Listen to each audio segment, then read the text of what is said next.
Thanks for joining us for this episode of Coffee with Closers, where business leaders share insights on how to build businesses from the ground up and best practices for innovating in their industry.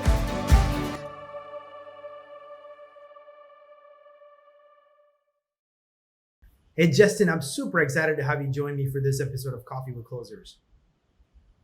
Thank you very much. I'm excited to be here. I'm calling in from beautiful, sunny Santa Barbara, California.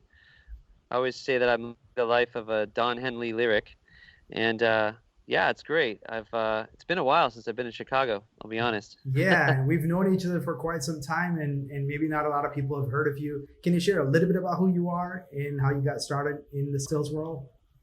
So 2021 marks 20 years in sales for me. I just turned 40, which is the new 30. So that's fun for folks out there. I worked for a wide variety of SaaS companies, software as a service, including my first big break in Silicon Valley was working for a Sean Parker startup called Causes. I then worked for Salesforce Marketing Cloud and LinkedIn and about a dozen other startups. But what I mainly did in these startups is I worked on cracking the top of the funnel, new business development and outbound sales. And I developed some systems over the years to generate meetings and appointments and opportunities really rapidly by leveraging technology. So I was very enamored in 2011 with Aaron Ross's book, Predictable Revenue, and I read it 5 times, and I applied all sorts of methods to fix this problem for about 10 years. A few years ago, some VCs approached me from a company called Outbound Works, which was the co-founder of DataNice. And we raised a few mil, and we tried to fully automate sales development representatives, what's known as inside sales, using artificial intelligence and machine learning. During that project, engineers built maps of my brain while prospecting, sort of neural networks, artificial intelligence. So that was really wild and very vanilla sky. I started to write these systems down. I released them into a book, which is coming out in 2021 on HarperCollins called Tech-Powered Sales. Initial title was TQ, which is kind of technology quotient. It's talking about the difference between your IQ, which you can improve, and your EQ, you can be more empathetic, but your TQ, actually the ability for a human being to fuse with the technology and the UI and UX is its own, quantifiable, upgradable skill. And so I realized, definitely in COVID, everyone's sitting around with these tech stacks. What Aaron Ross figured out for sales was a Henry Ford model. You have openers and you have closers, if you're familiar with predictable revenue. What I've posited is more of a Tony Stark, Jarvis Iron Man suit, where we leverage all these tech stacks to have even more human-to-human conversations. So I got the book deal, and I've released a method, and I just kind of stopped carrying the bag. I left the SaaS world, went out on my own with Justin Michael Consulting. And what I did was really interesting is I built a mastermind group in a video gaming platform called Discord. Imagine a Slack, but a Slack on steroids where you can break down cold calls, there's video calls, there's screen shares, there's a whole interactive chat. It's built for gamers. And I'm kind of gamifying that. I have a Patreon, which is a subscription. For $10 a month, people come in, they read all my guides, they interface with each other. And so I think it's the first time ever in B2B in the world that this kind of fusion between gaming technology and B2B training has come together. That's not how I make my living. I do a lot of what's called fractional revenue operations consulting. Along the way, I had to optimize the tech stack. So offshore organizations or big sales teams bring me in to optimize their stack, teach them how to write sequences, get their sequencer to play nice with their Salesforce. I'm doing a lot of what sales operation was, but just with a sales tech spin. So that's a huge mouthful, and thank you for humoring me. Yeah, most certainly. And I think the funniest thing is you're not just a theorist, you're an actual practitioner. You've been in the field, you've done it, you've tested it. You've had, I think you said you've written and sent over 1 million cold emails, if I'm not mistaken. Yeah, it's really true. Yeah, I've written probably thousands of sequences for hundreds of clients. I mean, when you're running an organization where what we do is build these, you start to see streaks. It was really interesting when I read Jeremy Donovan's book, Leading Sales Development. He had some studies in there. Do you say hey? Do you say hi? What should the touch patterns be? How many words should it be? And I started to see these empirically because you just start testing everything. What I learned, the main thing about my method is my stuff is way shorter. It's so painfully short. You can't believe that it is not, marketing won't sanction this, right? It looks like text messages. It looks like a Twitter feed. So that's sort of my main finding. I mean, if it was an E equals MC squared, it's like we're in this world where there's novelesque marketing emails that look great and they're approved and they're 3 paragraphs, but you have TikTok, Snap, Facebook Messenger, WhatsApp, Instagram, all short form. So I found that if I made the messages hyper short, the open rates went up to 80%. And then really nailing the value props, or the pain and fear and the reason, the compelling reason. So it's been tough, right? In COVID, 35% of email replies down. The rate is down 35%, but calling is still kind of high. So you really have to get an emotional resonance to get a prospect to take the hook. So it makes sense. So obviously you started as a sales professional, became a sales leader. Now you started as an entrepreneur. You have a book in the future. You have so many things you've accomplished over these last 20 some years. What is one thing you're super proud of? To me, I think I'm most proud of the fact that the methods actually do work. Now, it's super lightweight. It doesn't mean that just any short message is going to work, but I can take a person who's sort of struggling with all these very complex systems, have them read a few of these ideas, like visual prospecting, making Venn diagrams, sending something visual, unlock 60,000 words, and they apply it. I had a single mom I worked with, and 2 hours into it, she set a meeting. They're just getting immediate results because they're having like a North Star. They're focusing themselves. So, I love coaching reps. I love seeing someone start on the phones and work up into management. The really fulfilling part is when my clients and my students get results. So which brings me to my question. So what is that why? What keeps Justin keeps going? What keeps you motivated? I think there's tremendous potential to build a thriving consultancy to help all 6 million sellers, which the book has the capacity to do. I think there's an altruistic motive, and there's also sort of an experimentation, which is really interesting. There's a constant skunk works, or like almost like NASA for SDRs, where I'm trying to space race to which one of these stacks, right? There's all this automation. You can pre-program your emails. You can personalize at scale. You can bring in the research. You can program it. I'm really just fascinated by where all the technology is going. So I actually sit on in 2 positions. It's consortium. They're called 10bound.com and vendorneutral.com.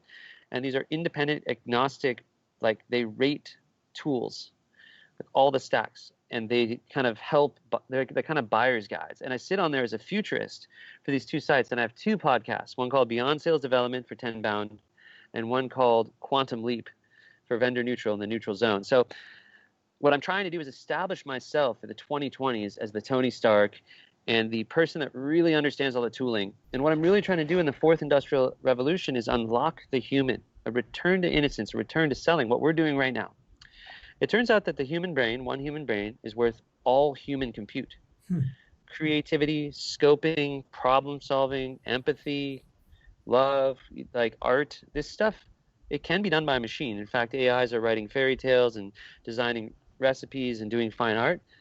But there's a uniquely human thing that I believe is still there, and I'm trying to preserve that in my work.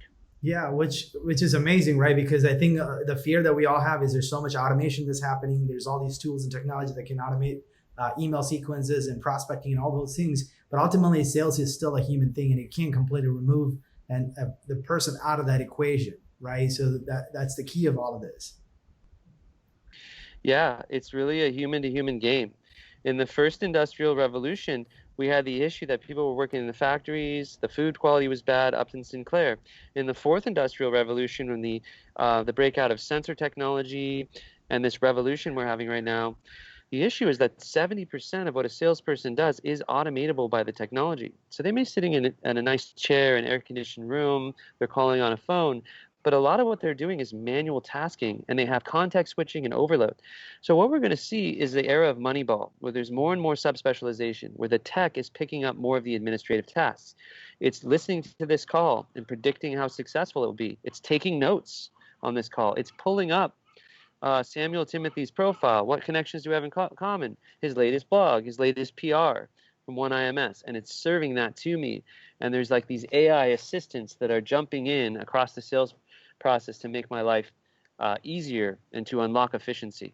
Yeah, which brings me to one of my questions that I have is like you can never do enough research on your own if you're trying to do prospecting yourself. You got to have technology that's telling you If I'm calling into an account, I need to know, hey, what are they talking about? Were they mentioned in any recent publications? Is there any big announcements that they're making? What are they posting on their social media? What's their their target objectives for this upcoming quarter? So these sort of intelligence makes you more informed as you prospect or call into those accounts, and they would think you've done all that research yourself, but in fact, the technology, or even like you said, AI, is helping you kind of gather all that information to make your outreach more personalized. That's true. I advise with different companies and I learn a lot about tech, and I've interviewed hundreds of companies from my book.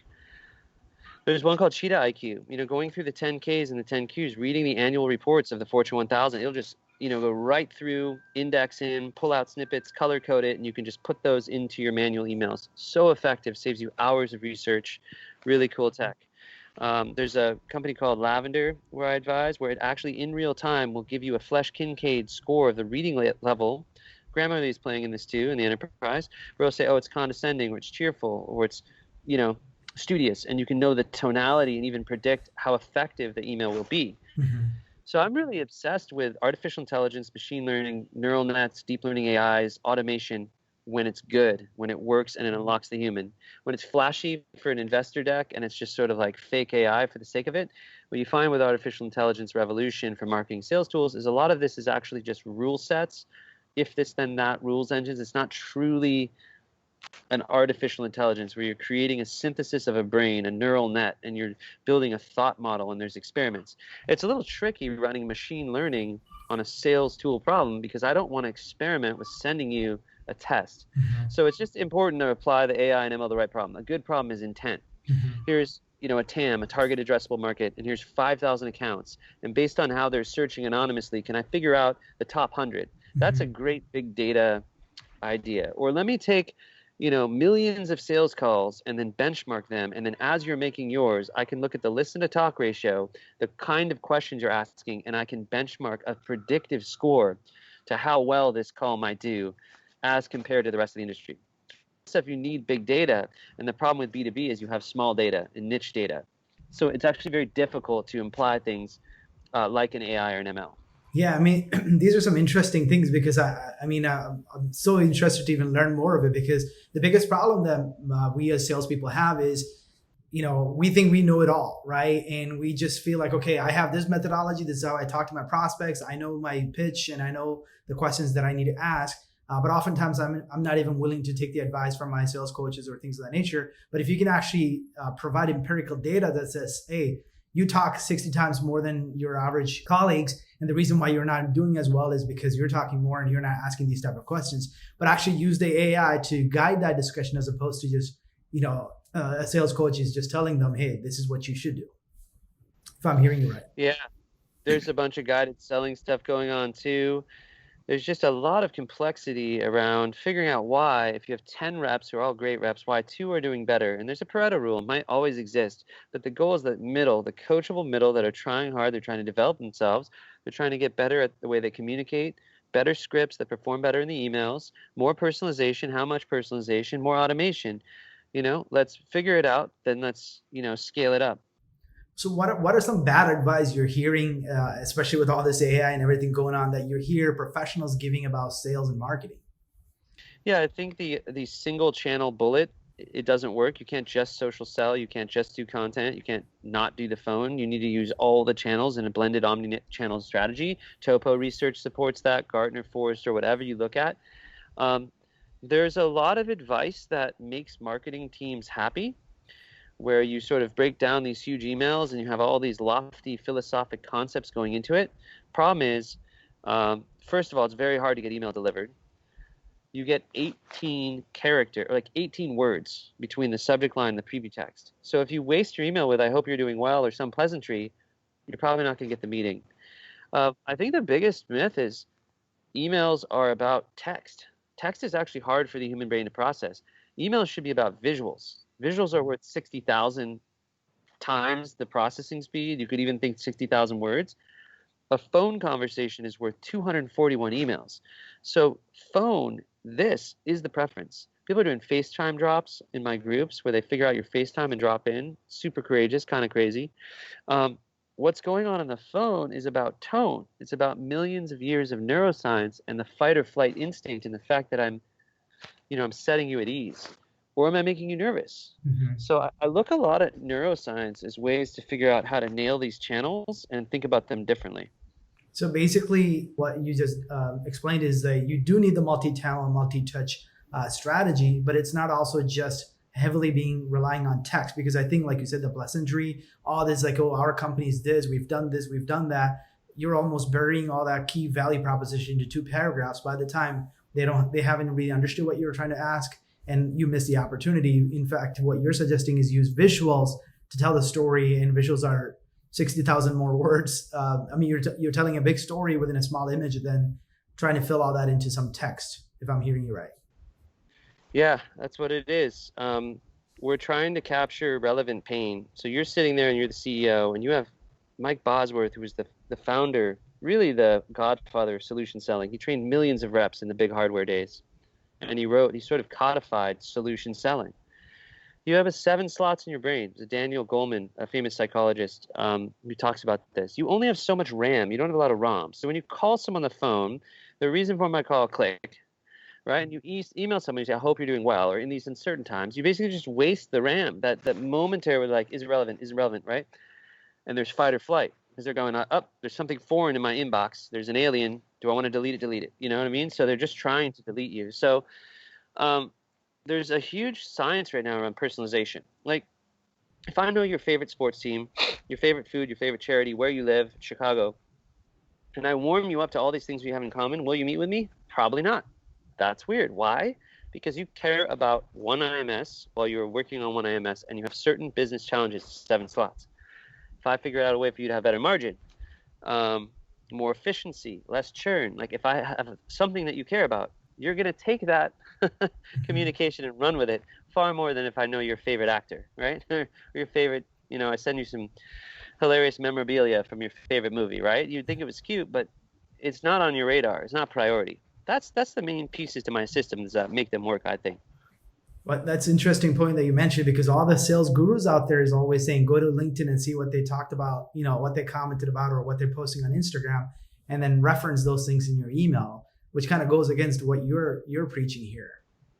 They're fine as icing on the cake, but if you don't nail the relevant business pain and a compelling value narrative or something that could have ROI, why meet? I will interrupt executives all day. If I have a way to take an executive in a certain ideal customer profile and a certain persona and say, if you plug this in, there's a potential for a 3x return. You give me $100,000, you will make $300,000 in 3 months. If I have that type of value that I drive in product market fit, and I know that like I can line up 25 agency CEOs that are similar to my current customers, and I can go in with a hyper short 3-sentence email. My stuff is like clusters. It's not like long emails that happen day 1, day 3, day 5. Like everything's been more like drip marketing. My stuff is like you email them the first day, bump it up the second, bump it up the third, wait 48 hours. Mm-hmm. Email again, new narrative, new cluster. Email, bump up. Now you're getting these bumps and you're going, wow, that's a lot. Mm-hmm. But normally an executive will defer. They'll deflect. They'll delegate. They feel you're not going away. And they might remove it. I always respect DNC, like no restraining order here. But it's so assertive that you see it, it sticks out, and you usually just make the referral. Mm-hmm. And so there's a quick hit there. It's because I ran an agency Mm-hmm. for doing this for others. And I didn't have months and months to slowly drip out my emails. I had to go in there quickly and get a result. It also just comes from the way I communicate. If I want to go hang out with you at a baseball game on Saturday and I invite you on Tuesday and you don't answer by Wednesday, I go, hey, thoughts? And then if I start on the Monday and by Wednesday you haven't responded, I'll call you and be like, look, you want to go to the ball game? The Cubs are playing or whatever, So I'm going to hound you a little like a friend, right? So my style has that feel of a text or like a warm persistence, like a honey badger sort of. And I get fried, sure. Like it's like a home run king, strikeout king. But I think it's just very dissimilar to we're all going to sit around, craft all these huge emails. Marketing's going to love it. Everybody signed off. That's a problem. If you're making emails where your whole company's happy, it's probably not going to be successful. You're probably making marketing. Yeah, and you actually need to do it at scale, some of these things you're talking about, and you got to test all these things. And and writing those long paragraphs. I know when I get a long emails or even a long message on LinkedIn, the first thing I do is just, man, this is too much to read. I don't have time. Like you said, I defer it for future, or I just delete it because I just don't have energy to actually consume what this person put into my inbox. So, which brings me to a couple other questions. You seem to be a big proponent of picking up the phone and dialing, which kind of sometimes old fashioned today with the sales reps, right? They mostly are just relying on, they hide behind the social selling model, and they just say, hey, I use emails, I have sequence, I have LinkedIn messaging. Talk to me a little bit about how are you making cold calling successful in our day and age where people don't pick up their phones. They're not even checking their voicemails. Yeah, there's a wide variety of approaches. So the first thing is I pay for providers like LeadIQ and SalesIntel.io, where I have verified cell phone data. You can get B2B cell phones in a variety of ethical ways. These people have sourced their phone onto the internet, and they get it. So I call 10 numbers, and I get a cell phone. I get 2 or 3. So people are picking up the phone. Then the other thing I do is I have this framework called the Route Ruin Multiply. I figure when I call you, there's 7 decision makers. You're probably not the one. Even if you're the head of marketing, I would call you and say, who's in charge of your marketing? And you would think the person, because normally they say is the reason I'm calling click, or we do it, one IMS is click. But what I do is I say, I would call you and just say, Samuel, who's in charge of your marketing? And you might say, hey, I know I'm the CEO, but I'm actually running it right now. Or you would say, oh, I'm not interested. We always do that with this other agency. And then I do this ruin thing where I say, well, how's it working? And I get them to tell me why and agree with them why they're working with the incumbent and why they've chosen the status quo and why they're working with Acme Corp, my competitor. Because weirdly, if you ask someone like, are you happy or would you like to make more money? They'll typically say, sure, yeah, I'd love to be happier. So they talk themselves into entertaining a new state. And then the third piece is multiply, which means I'm never trying to rip out what you have. Oh, you're working with an agency? Great. Work with us too. Do a campaign. Do one campaign with us. A/B test it. Oh, you have a solution in place? Great. Oh, you signed it for 3 years. It's software as a service. Okay, just keep it there. We'll be a turbocharger. We will multiply the effectiveness of this legacy solution or this homegrown solution, right? So I'm routing around. I'm getting the right person. I'm sneakily Trojan horsing, getting them to tell me how it's really going. And then I'm telling them, you don't have to rip it out. And the combination of these 3 moves is extremely powerful. When I first used it in 2007, 13 years ago, when I developed it, my colleague had like 12 sales in a year. I did 63 sales in 3 months.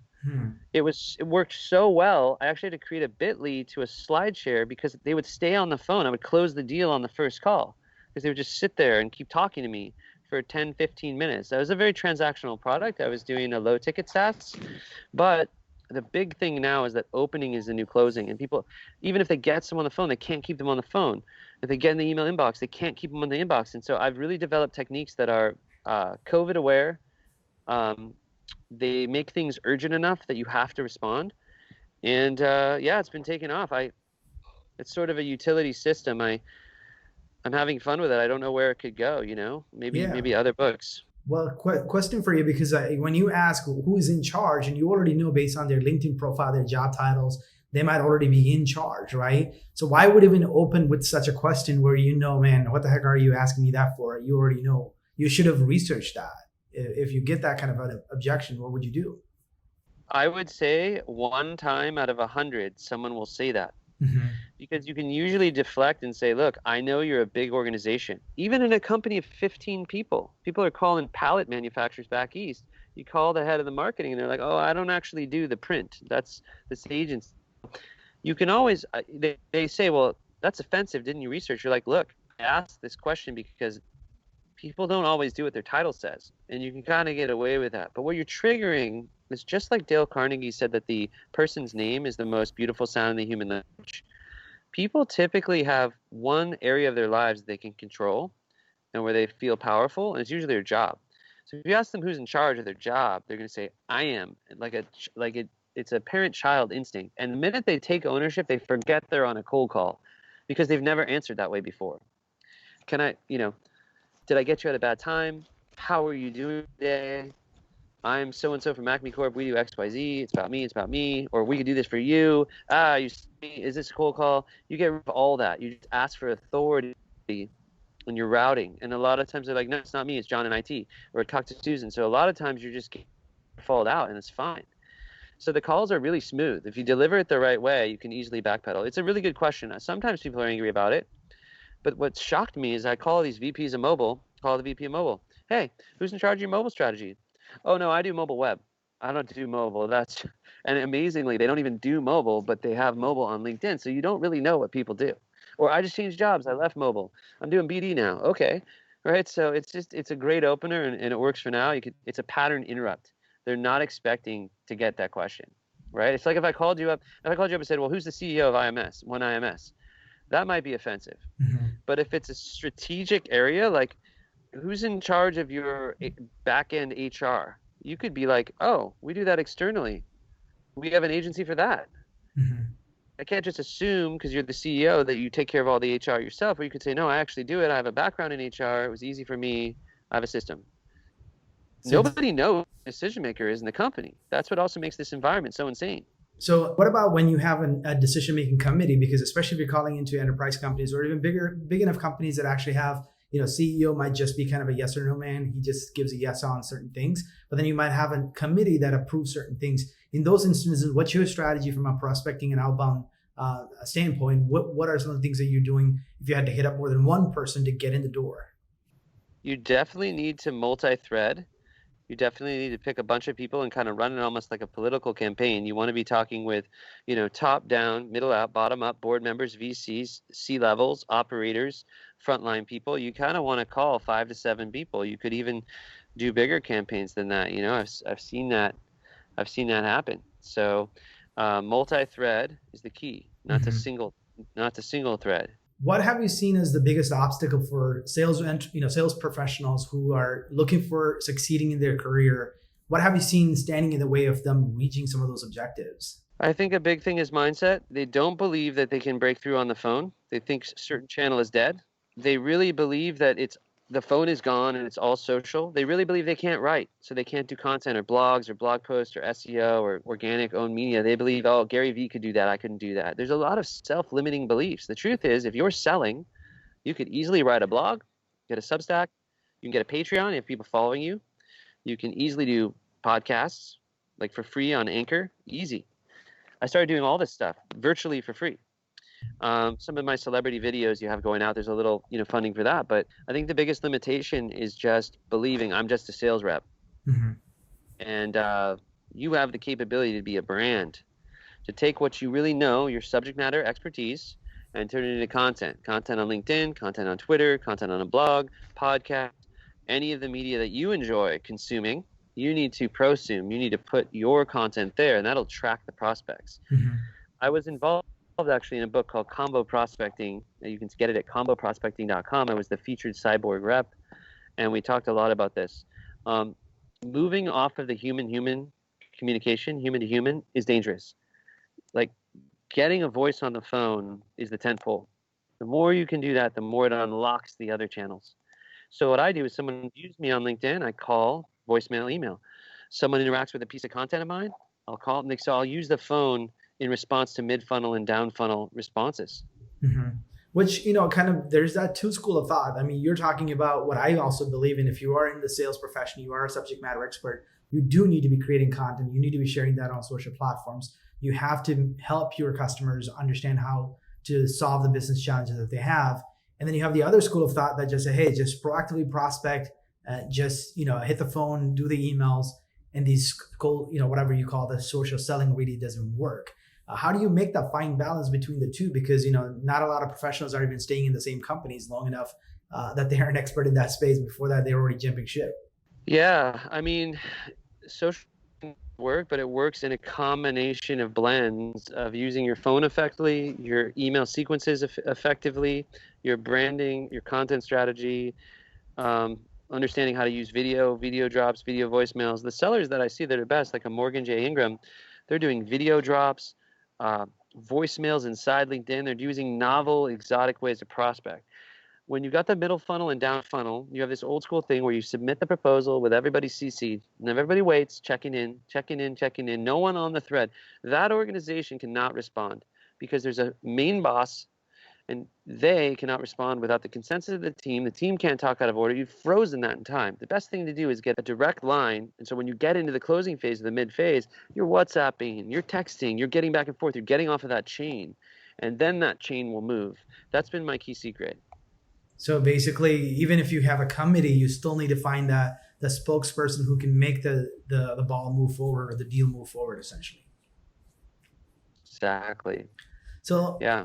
So I have a couple of questions about building a sales organization, because you've been at big companies where they have, a couple hundred sales reps and as BDRs and AEs and things of that nature. You have a clear path to progression in terms of starting in maybe as a BDR 3 and then growing up into, some sort of an operational manager roles. But on a smaller scale, how do small organizations can build a very successful sales team that can do some of these things that you're talking about?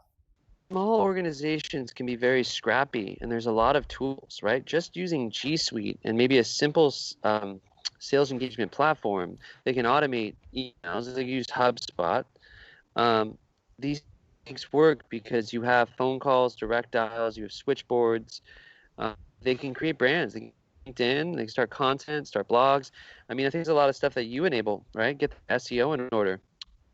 Develop a brand and an expertise out in the space. There's 30 million small businesses. I'm actually on Reddit. I'm putting my guides on Reddit constantly, and there's people coming out of the insurance business and restaurants and all these legacy industries having success with this. Be more concise. Think more like text or Twitter with your outbound prospecting. Embrace outbound prospecting. Don't just do inbound marketing. The rule is both and. You need inbound, you need outbound. You need SEO, you need SEM. You need video. You kind of have to do it all. It's combination therapy. There's really no single thread, single silo. You need to meet the fish, meet the prospects where they're at, right? If you find your business, there's a ton of people on Instagram, get up on Instagram. You got a lot of video traction, your competitors on YouTube, make a YouTube channel. But the cost to this stuff is your time and your creativity. If you want to take it to a higher level, sure. Bring an agency in, bring a professional in. But there's a whole bunch you can do, self-user generated content. I have a couple of rapid fire questions for you. Obviously, you touched on one of my big point, which was the mindset. You talked about how sales reps need to get out of the mind of like, I can't do this. That's Gary Vee kind of a strategy. But essentially, talk to me a little bit about how do you keep that mindset of, hey, I got to go figure out how to solve this. What is your secret behind getting to that mindset of success? So for me, positivity. I'm always just sort of, how can it be done? A can-do attitude. I can control my attitude. Something horrible happens, and I'm calm. Something great happens, I'm calm. There's a zen. There's a certain zen. I don't know what's up and down. Let me finish the day, take a deep breath, get some rest. I've hustled. This is true. But to me, it's about physics. It's about 80-20 rule. I read the work of Richard Koch, the 80-20 principle. It highly inspired Tim Ferriss and 4-Hour Workweek. It's really true. If you're not analyzing your effectiveness every day, 80% of your day is wasteful. It's also important to understand that the human brain does not do multitasking well. So it's important to do time blocks. Like right now, I'm just going to do cold calls. Right now, I'm just going to work on this client. Right now, I'm just going to do this. There's an intentionality to focusing and knocking something out. I do a ton of lists. I know Marissa Meyer is a huge fan. But as far as general motivation, it's just exciting to see how far I'll be able to go if I stick with this. And, Zig Ziglar said it the best. If you can help other people get what they want, you'll get what you want. So it's kind of lovely being in the coaching world and releasing a system and wondering, that worked for me. Was that just my own thing, or will this be effective? And of course, if something works really well for you, you'll find a tribe, the 1,000 true fans. They're saying now it's 100 true fans. Now, as an entrepreneur, you can find 100 people to pay you $1,000 and you can live. 15 years ago, it was 1,000 people to pay $100. Because we're in this renaissance of remote learning. So if you have something you're really good at and you want to go teach it, you want to go create a course, LinkedIn Learning, some kind of program online, you can build a career and an income around your brand on something you're just good at. Whether it's teaching guitar or painting or something related to business that you do well. That's what I've learned. I mean, it's kind of shocking. I mean, I have 200 people paying $10 a month just to talk to me. But the value really isn't my guides. The value is those 200 people collaborating and helping each other. Someone puts an email inside the Discord and says, how can I fix it? And 7 people out of the kindness of their heart, out of their own obsession with this material, will get in and start helping. And then they get the help in return, and then everyone gets smarter. And then someone gets a meeting, and we all look at it, we're like, oh, that's interesting, that works there, and we have a context. So it's sort of this almost like a massive master class, but it's organic. So it's pretty fun, breaking a lot of ground. So talk to me a little bit about personal development. It seems like you're a well-read guy. You read a lot of books. What are some of the things that you're doing proactively to do personal development? Yeah, so my first mentor was really Jack Canfield. In 2006, I met him at a charity dinner. He introduced me to The Secret. I ended up, getting to know the Burns, who they were here in Santa Barbara. So that was really interesting. Turned me on a lot to transcendentalism and new thought and staying positive and why. Now, whether you believe in quantum physics or not, if you have a good attitude, people want to do business with you. If you're not a curmudgeon and you're, Debbie Downer. So I think that a lot of what motivates me now is positive psychology, the work of Carol Dweck, like the growth mindset versus the fixed mindset. And Satya Nadella worked with her to kind of revive Microsoft. There's got to be a feeling of like, we're going to fail today. We're going to bring a beginner's mind. It's going to get hard. I'm going to mess up and I'm going to learn. Like, no matter how high the mountain is that you've climbed, there's this whole thing to go. And then just try to take it a day at a time. Be very patient. I'm trying to think what else. I mean, I love stuff like Tony Robbins and Wayne Dyer. There's a lot of really interesting thinking. I find that if I just keep the positivity, stay calm, take things one at a time, things tend to work out for me. I always kind of get applauded for having insane levels of work ethic, but it's really just hyper-organization, making lots of lists, lots of calendar items, syncing in Calendly.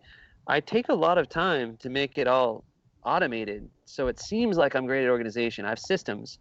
I even had virtual assistants at a time that were helping me, but now I have actually enough automation technology that I don't really need it as much. So in terms of kind of the manager versus leader model, which do you tend to operate in? Are you more of a manager style or are you more of a leader style?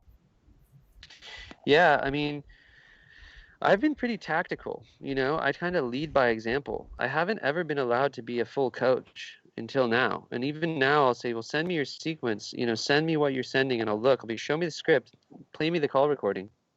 Because I had a knack for opening new business, no one ever said, okay, you get to run the sales team. They said, you're a regional vice president, and can you close sales, and can you drive new business? Like, it was always there because that's just the sport I play well. So management style, firm but kind. There's a lot of just new thought now around, diversity and inclusion awareness. HR has changed. How we interface with millennials has changed. There's more sensitivity. I would say, like, don't mistake my kindness for weakness. Set KPIs. Get your metrics aligned with the outcomes you want to see. So, like, I had an SDR team producing a ton of meetings, not a lot of opportunities. They're getting paid for the meetings. Take the meetings off the plan. Make it opportunities. Oh, look at that. We're getting opportunities. My mentors who sold a company to Oracle, they said, look, it's all about your KPIs, your metrics and incentives. If you align that correctly, people will flourish. They'll thrive. You can work 35 hours a week to hit that target. Maybe you work 100 another week. You're going to try your hardest if there's an incentive that's aligned. Of course, be humane. I'm not hustle porn here, not trying to push. I'm just saying, if you haven't really thought through the goals, targets, and KPIs, people can be running in circles because they're pushing after things that are opposing or not the right thing. I really like the North Star metric, having one or two things, the OKR mentality of like, let's guide people with simplicity toward a North Star. Franklin Covey calls it the wildly important goal, the WIG, each day. Here's 40 things I got to do, but here's the one thing I know is the most leveraged action, right? Like if we're in new sales, it might be booking demos. And if we can't book demos, it might be getting a certain caliber of email out or a certain type of dial that will lead to the outcome. So I love the work of Jason Jordan in cracking the sales management code and how he talks about, the difference between activity, goals, objectives, and outcomes. What's funny is that revenue itself is a lagging indicator. Everybody sits in the spreadsheet and says, where's the revenue?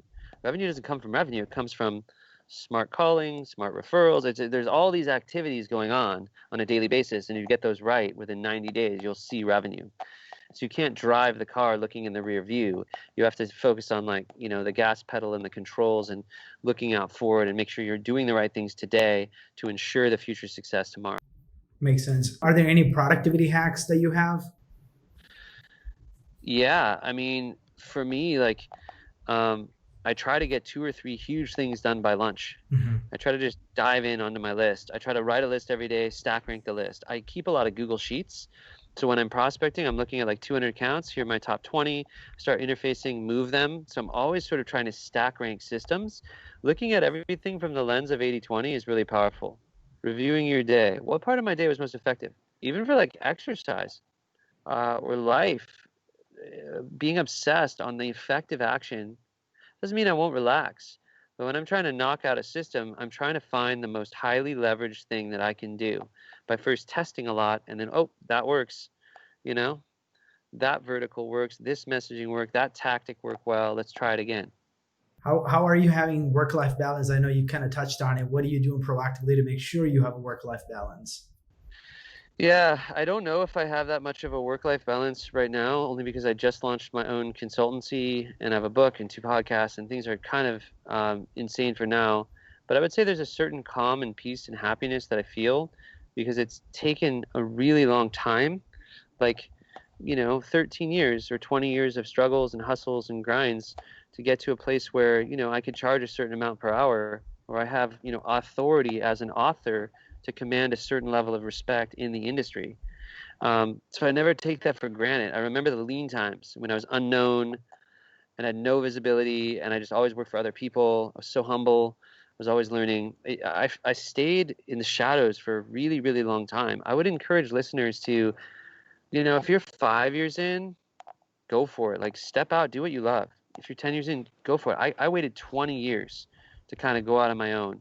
I was so worried it would take 2 to 5 years to hit it, but I developed my LinkedIn presence to 35,000, and I have, knock on wood, but for now I have more business than I can almost handle. I have to almost bring in subcontractors at this point, and I think I'm like a month in. So talk to me in another quarter, but for now, knock on wood, uh, it's going well. I was talking to you about this, right? It can take, what Mark Benioff said is we can underestimate what we accomplish in 10 years, but we overestimate what we accomplish in one. So the biggest lesson for me is that if I'd stayed true, if I'd stayed at companies for longer, stayed in industries for longer, I think I would have gotten to this place faster. My story is one of like a kind of a band of gypsies just constantly changing roles. And I sort of actually always was the consultant. And so now that I'm consulting many different entities, it works because that sort of was always who I was. I tried to be the company person. And that's okay. If you have a lot of short stints and a lot of changes, it might not just be your role to be the one company person, right? You might be a person that has an agency model where you need to work on 4 or 5 different type of companies at once. So give yourself permission to explore that. Knowing what you know today, what would you do different? I think you kind of answered that, but what would you say you would do different? Yeah, I think I would have stayed at companies longer. Now, I ran into Scott Leese in 2011. I was just about to move to Silicon Valley, and I had just done a pitch deck for some investors. He said, it looks like you just regurgitated a bunch of books. You need to go out and do. So I moved to San Francisco, moved to St. Louis, moved to New York, moved to Seattle, took every type of SaaS job I could, leading SDRs, leading AEs, leading SCs, leading divisions. I've in the marketing, doing the demand gen. I just did everything I possibly could do. Every position in a startup company except the code. I even architected the code, paid for the code. I've managed engineers. I've pretty much done it all, but I don't know how to code Python or Node.js or Art. I don't know it. So it's all led up to the story. I think there's a great quote that when you're furthest from the path, it's still the path. It's sort of the Tolkien concept of not all those who wander are lost. Um, if you have the intent to succeed and you've worked very hard, you surround yourself with good people, and you're willing to make a ton of failure and not let that stop you, you're kind of invincible. I've been, some of the companies I mentioned have rejected me dozens of times because I didn't have a college degree. But then that restriction was loosened. So you literally have a person that is trying to get into this big company and failing for years and then goes and works there anyway. Because the level of persistence, it's like, I'm going to work there. I love that tech. I'm going to get there. And ultimately, I did enough other things that was there brought me in. And so there's really no ceiling or limit if you keep trying. But trying can take years and months. It's not instant gratification. it's weird to say that because I remember being 25 and just like, I'm going to go, be a millionaire in a week. But I really do believe that stick-to-itiveness over time is the secret. Sounds cool. Well, Justin, I can talk to you for hours, and I think you share a lot of insights, quote a lot of different authors and books and CEOs and entrepreneurs. And I think that goes, a long way in terms of sharing some of that knowledge with our audience. But thanks again for spending this afternoon with me. Yeah, thank you, Samuel. I'm going to probably go get some coffee now and get back to work. And thank you for everyone listening. You can just find me at Justin Michael on LinkedIn. If you reach out to me, I can tell you about my groups and books and different techniques, and excited to collaborate with you more in the future. Thank you, Justin. This episode of Coffee with Closers is brought to you by One IMS, a leading digital marketing agency helping businesses win new customers. To request a free marketing ROI audit, please visit oneims.com. If you enjoyed this video, please share it. To make sure you never miss an episode, please subscribe.